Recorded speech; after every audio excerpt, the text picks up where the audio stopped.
Hello besties. So today we're going to make beans pie, and this is one of Delta street food. Like, when I heard this food, I was still in primary school. Let me just put it like that. I was still in primary school when I ate these snacks. This is snacks. So let's go into it. So here we'll be using 2 cup of this flour, which gave us 3 cup. Two of this cup will give you 3 milk cup. Yes, 3 milk cup of two of that cup. That is what we use. We filter it. Yes, we are done filtering. You need to filter your flour to remove every dirt and whatever. So here we had 1 teaspoon of salt. Here we add 1 teaspoon of instant yeast. So here that is what we are adding, instant yeast. And we added sugar. We are adding sugar, and we had 2.5 tablespoon of sugar. That is what we added to our 3 cup of flour.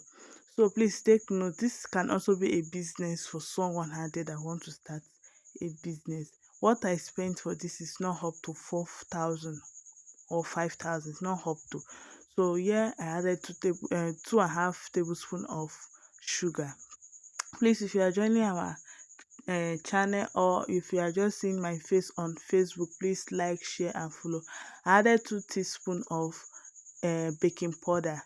Just what I'm adding now. I'm adding 2 teaspoon of baking powder. Please like, share and follow. Drop a comment if you know how to make this beans pie before. Drop it. If I'm right in this my making of my beans pie, if I'm correct. Here I'm adding 2 tablespoon of butter. Yes, you use 2 tablespoon. This does not need much butter. So if you are starting this for a business, you can manage because it doesn't need butter. This butter is sold for 200 naira in my place. I don't know for other place. You mix it in the till your flour become like sanding texture, or crumbs, like bread crumbs that is scattered. That's how you mix it with the butter. Then you start adding your water gradually. I added a drop. As you can see, I use another 3 to 4 drop of water. So that is what I use. I mix it gradually. Just wash and see how it do. You mix it till everything come together. That is what you are aiming for. Everything to come together. There should be no flour scattering in that bowl. Like, you should have a perfect flour. Like, I don't know how to explain it. Just wash and see. You mix everything till everything come together. Yeah, I added another water, which make it 3 cup of water that I use. I say sorry, three drop, not cup. It's not cup. Don't you go and use one full cup. You are aiming for a dough and not for a liquid substance. So I use 3 drop of water. I flour my surface, which is my tray that I'll be using for knitting. So I need this flour. You need it, like, if you can see in my hand is gumming. So when you are kneading this flour, you need it to stop gumming your hand. You not like you stop gumming perfectly, but at least it will be better than when you have not kneaded. Like, you'll be okay. We are kneading it with the flour. As you can see, I'm done kneading here because I don't want the video to be too long. That is why I cut it off. That is it. As you can see, it's no longer gumming my hand that much. I put it back in that bowl. I forget to put groundnut oil in that bowl so you not stick, but it's not that sticky. I cover it and allow it to rest for 20 minutes. Then I come back and I divided the flour. I did not show that part. I thought I was recording, but I did not record. I divided the flour into 8 pieces. So yeah, I put back flour on the tray that I'm using, and also rub the bottle flour. I rub the bottle flour and flatten my dough. Yes, here I'm flattening my dough. You need to rub flour on the bottle or whatever you are using to roll your dough, for it not to stick to your dough. Even though I rub flour, it was still sticky, so I was just using my hand to just remove it from the bottle. But it's better than not rubbing anything at all. So I'm using cup here to cut, because this one I'll be giving it to my son to take to school, so I need it to be in smaller size because this is too big for him. So I cut it off with cup. Just follow the process and you have a perfect beans pie. This can be eaten with drink. I flatten it again because we are not going for that round shape. We are going for something that is a bit wide. So I flatten it again. Then I had my beans.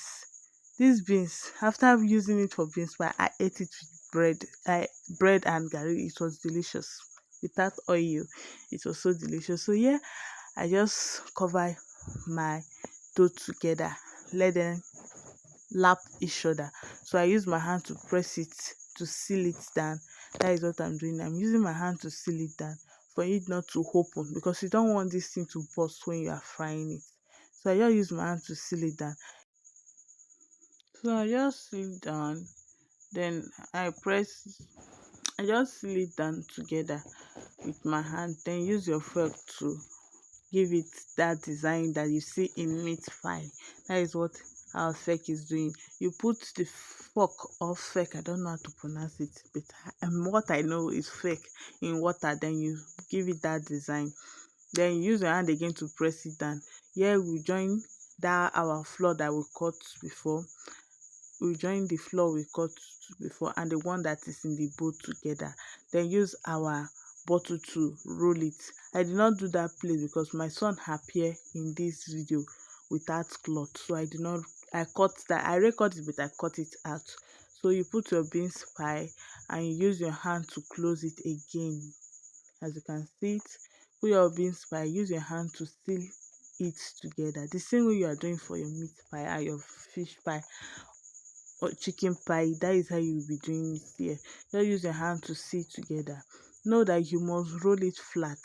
Then after you sealing, then you use your fork and put it inside the water. Then you give it that meat pie design, that fine design that you need. You can also give it that design on top of your beans pie, which I did.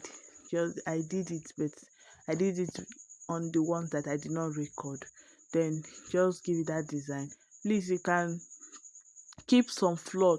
So if you are a first timer, keep some dough so you can use it to test the temperature of your groundnut oil. But for me, I just put it because I know the groundnut oil is hot enough, and you need to fry in a low heat.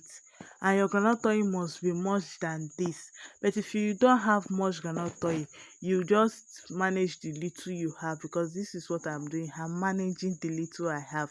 So you allow it to fry. So the back, you allow it to fry till it's brown. Not only the back and the front need to be brown. When the back is brown, you just need to turn it, flip it around.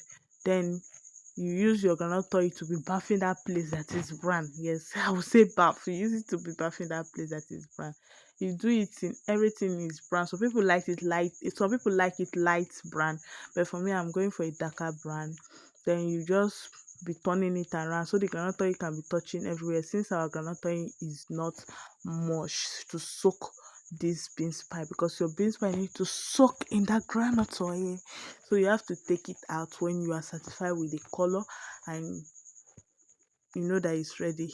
So here is the final look of our beans pie. How do you think about it? What do you say about our